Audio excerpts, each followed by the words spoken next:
So first time ఒక Telugu movie pre release event అబ్రాడ్లో Dallas కంటే బెటర్ ప్లేస్ ఏముంటుంది. సో ఇంతమంది తెలుగు ఆడియన్స్ని ఒకేసారి చూడడం చాలా చాలా హ్యాపీగా ఉంది.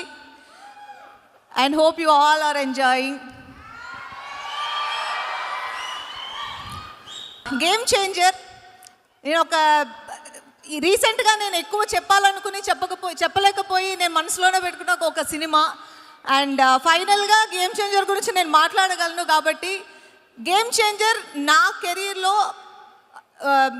ది బెస్ట్ క్యారెక్టర్గా నిలిచిపోతుంది అనేది నా స్ట్రాంగ్ ఫీలింగ్. ఎందుకంటే గేమ్ చేంజింగ్ మూమెంట్ అది కూడా కావచ్చు. సో గేమ్ చేంజర్ సినిమా ఇప్పుడు వరకు నేను డెలివర్ చేసిన పర్ఫార్మెన్సెస్ అండ్ గేమ్ చేంజర్లో నేను డెలివర్ చేసిన పర్ఫార్మెన్సెస్ అండ్ రెండు విధాలుగా చూడొచ్చు.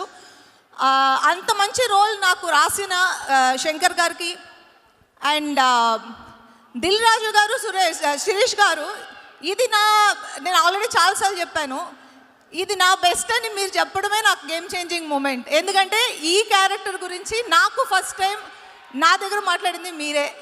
So thank you so much Raju గారు.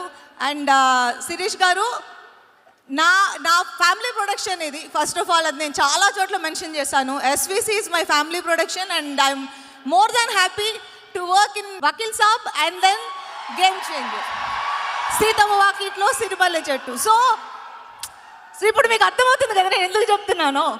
Seethamma Vakitlo Sirimalle Chettu, Game Changer, Vakeel Saab, beautiful movies, beautiful characters design చేసి నాకు ఇచ్చి నన్ను పర్ఫామ్ చేసే ఒక అవకాశం కలిగించినందుకు thank you so much sir. And audience, ఈ సినిమాలో రామ్ చరణ్ చాలా కొత్తగా చూడబోతున్నారు మీరు. మేము చూసాం, నేను దగ్గర నుంచి చూసి నేను ఎంజాయ్ చేసిన ఆ క్యారెక్టర్, ఆ అప్పన్న అనే క్యారెక్టర్ని మీరు చాలా ఎంజాయ్ చేస్తారు. అండ్ శంకర్ సార్కి ఒక స్టైల్ ఉంటుంది, ఆ స్టైల్కి నేను ఫ్యాన్. ఈ సినిమాలో ఆ స్టైల్ నేను చూశాను. అండ్ ఈ మూవీ నాకెంత నచ్చిందో, మాకెంత నచ్చిందో మీ అందరికీ అంతకంటే ఎక్కువగా నచ్చాలి అని మనస్ఫూర్తిగా కోరుకుంటూ, నాతో యాక్ట్ చేసిన వాళ్ళందరికీ, ఎస్జే సూర్య గారు, తమన్ మ్యూజిక్, నా ఒక సాంగ్ ఉంది, మేము ఇంకా రిలీజ్ చేయలేదు, ఆ సాంగ్ వస్తుంది చూడండి. That is my favourite and అది కొన్ని రోజులు నిలిచిపోతుంది అలా. And thank you so much once again. ఈరోజు వచ్చి అందరూ ఇంత మమ్మల్ని ఎంకరేజ్ చేసినందుకు చాలా చాలా థ్యాంక్స్. అండ్ నా మ్యాషప్ చూసి నాకు ఎమోషనల్ అయిన ఒక మూమెంట్. ఇంత జర్నీ తర్వాత ఇక్కడి వరకు వచ్చి నుంచుని మీతో మాట్లాడుతున్నానా అనేది, it's a long journey and very very happy and satisfying. Thank you.